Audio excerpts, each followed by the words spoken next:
बहुत से लोग एकादशी व्रत करते हैं और फिर उस व्रत का जब उद्यापन कर देते हैं तो फिर व्रत छोड़ देते हैं। कहते हमने तो एकादशी का उद्यापन कर दिया।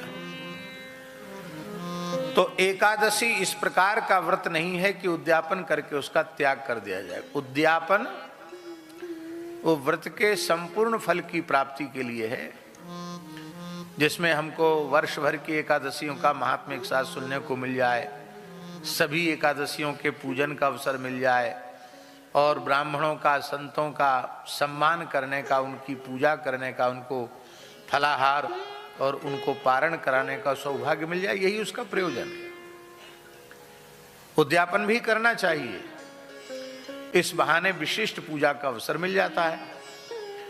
किंतु यदि सामर्थ्य है शरीर की तो एकादशी का त्याग कभी नहीं करना चाहिए। हमारे यहाँ धर्मशास्त्र में लिखा है एकादशी की तिथि पर अन्न में पाप का निवास होता है, इसलिए एकादशी को जो अन्न खाता है वह पाप ही भक्षण करता है, पाप ही खाता है। एकादशी को न अन्न खाना न अन्न देना, देना भी नहीं। सर्वोत्तम पक्ष है कि प्रत्येक एकादशी निराहार हो। निराहार माने कुछ भी ग्रहण न किया जाए, जल भी ग्रहण न किया जाए, ये सर्वोत्तम एकादशी है। हमारे ब्रज में, चित्रकूट में, अयोध्या जी में अनेक संत ऐसे हैं जो वर्ष भर की एकादशियां निर्जल ही करते हैं, जल भी नहीं लेते। एक दो की संख्या में नहीं, ऐसे संत सैकड़ों की संख्या में। यदि सर्वथा निराहार व्रत संभव न हो तो जल पी करके व्रत करे।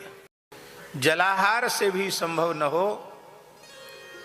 तो वेद लक्षणा भारतीय देसी गाय का थोड़ा दुग्ध ले ले, दुग्ध पी करके व्रत करे।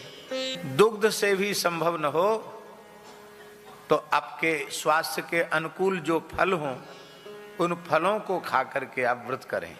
और फलाहार के नाम पर बादाम का हलवा, मलाई के पुआ, लच्छेदार रबड़ी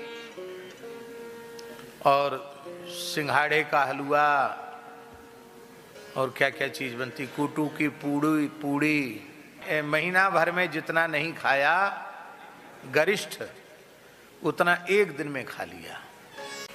यह एकादशी उत्तम नहीं है।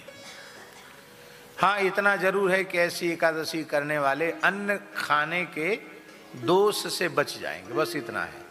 पर एकादशी व्रत का कोई विशेष पुण्य उनको नहीं होगा। भगवान ने गीता में स्पष्ट कर दिया और शास्त्र कह रहा है कि सभी एकादशियां करना चाहिए, तो किसी एकादशी का निषेध नहीं है। बहुत सी जगह ऐसा भी लोग कहते हैं कि सधवा स्त्रियों को एकादशी नहीं करनी चाहिए, सौभाग्यवतियों को नहीं करनी चाहिए, विधवा स्त्रियों को करना चाहिए। मैंने तो आज तक किसी पुराण में पढ़ा नहीं, किसी ग्रंथ में देखा नहीं। ये ऐसी कुछ अशास्त्रीय बातें, मनगढ़ंत कपोल कल्पित बातें समाज में प्रचलित हो जाती हैं भ्रम के रूप में, और उससे धर्म की बड़ी हानि होती है। और होता क्या है? होता ये है कि एक वैश्य के यहाँ पंगत थी, प्रीति भोज। तो एक कुत्ता घूम गया उसमें, पंगत में कहीं से घुस गया। भोज भंडारे के समय कुत्ते जरूर पहुंच जाते हैं। तो पंडित जी बड़े नाराज हुए। उन्होंने कहा सब फेंकवाओ सामान। बोले कुत्ते ने छुआ थोड़ी। बोले छुए चाहे कुत्ता आ तो गया, बिल्कुल हटाओ सब सामान। वैश्य बेचारा श्रद्धावान था, उसने कहा चलो कोई बात नहीं, अब कुत्ते ही खाएंगे और क्या है। सब सामान उठवाया, सबको फेंकवा दिया। कुत्ते खाओ चाहे सुअर खाओ, कोई खाओ। दूसरी रसोई बनाई गई और लोगों ने पाया यह बात अनुचित नहीं थी। कुत्ता घूम गया तो वस्तुतः वो खाने योग्य नहीं रहा, ठीक है, इसमें हमारा कोई विरोध नहीं है। लेकिन उन्हीं पंडित जी के यहाँ उनके लड़के के ब्याह के प्रीति भोज में एक कुत्ता घुस गया उनके यहाँ भी। वो संयोग की बात है, वो वैश्य भी व्यवहार के नाते वहां भोज में गया था। उसने हल्ला मचाया, कुत्ता घुसा, कुत्ता घुसा। तमाम लोग हल्ला मचाने लगे, कुत्ता घुसा, कुत्ता घुसा। अब हम लोग नहीं खाएंगे, कुत्ता घुस गया इसमें। पंडित जी बोले जरूर है तो बहुत बुरी बात, कुत्ता घुस गया, हम पोथी देखते हैं।